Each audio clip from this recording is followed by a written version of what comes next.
Hi, my name is Tom Moore, and this is Eric Bruley. In today's lesson, we're going to show you the three major fundamentals that every tennis player needs to know to become a great ground stroker. So the first thing is you see our cone back here.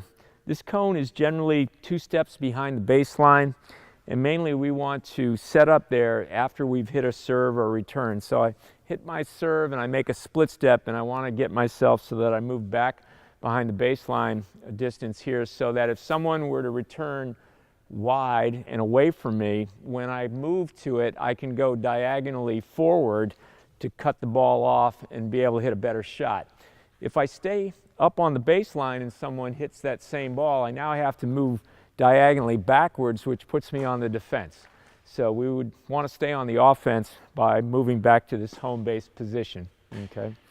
From here, I've hit this serve, and my opponent now is hitting their return back. The ball gets hit to me, and our fundamental number one, Eric needs to get into his number one position, whether it's the forehand or the backhand, before this ball lands on the ground. Okay? So that's our ultimate fundamental number one.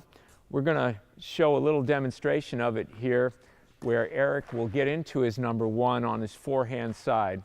So I'm going to toss the ball. Let's see if he gets into his one before the ball lands. Okay, that looked pretty good there. So we get a ball that's a little bit further in front of him here, and he moves up. He's in his one right away, and then he can make his hit. On the backhand side, it looks like this. So I'm going to slide over, and he's got to get into his one. Eric's a one-hander there, and here we are again. He gets into his one, and he makes his hit. So his positioning is really good. His technique obviously looks really good. He's done what he needs to do there. The second ultimate fundamental is we want to hit every ball waist to shoulder height. So when he gets set, he wants to hit a ball somewhere between here and here. Up here is out of his strike zone. He doesn't have maximum power or control. Below his thighs is below his strike zone. He won't have control there as well in that maximum power. So let's see if we can get him to hit this ball at waist height. So we're going to do the backhand first. Okay, so he gets into his one. There's a waist height ball. Okay, there it is. He gets into his one. There's a waist height ball again. Let's try now on the forehand side.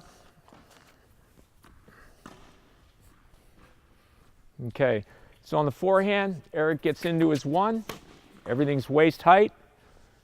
Gets into his one, makes this move into the ball, waist height ball again. Gets set. Okay. Lastly, after Eric hits this shot, he needs to get back to his home base. So the cone is home base. Okay. So let's say Eric's going wide to hit a forehand. He's going to hit this forehand cross court. And when he comes back to his home base, he's going to end up on the right side of the cone. So let's watch him where he goes out. He's going to hit his ball, waist height. He scrambles back, and there he is right where he needs to be. Let's do it one more time. He's going to go over, gets into his one, hits it waist height, it's back. On the backhand side, when he hits a cross-court ball, he's got to come back to his home base, and he's got to stay on the left side of the cone. So we've got that ball there. He hits it back to his home base again. He's got a second shot.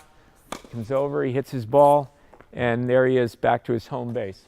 So if you can execute this over and over again, that's one reason why in tennis we train people and we give them lots of repetitions, because this is a skill. You need to be able to do this skill over and over and over again. The average club player's match, people hit 3 balls back and forth. That's the average point. Not I hit 3 and you hit 3, just 3. Okay, on the Pro Tour, the average is 8, all right? On the Pro Tour, though, sometimes it's 1 where someone hits a 130-mile-an-hour ace, and sometimes it's a 55-ball rally between Nadal and Djokovic, okay, so and anything in between. So the pros are able to do what Eric just did more often than the club player. The more you can do this, the more balls you'll get back in play.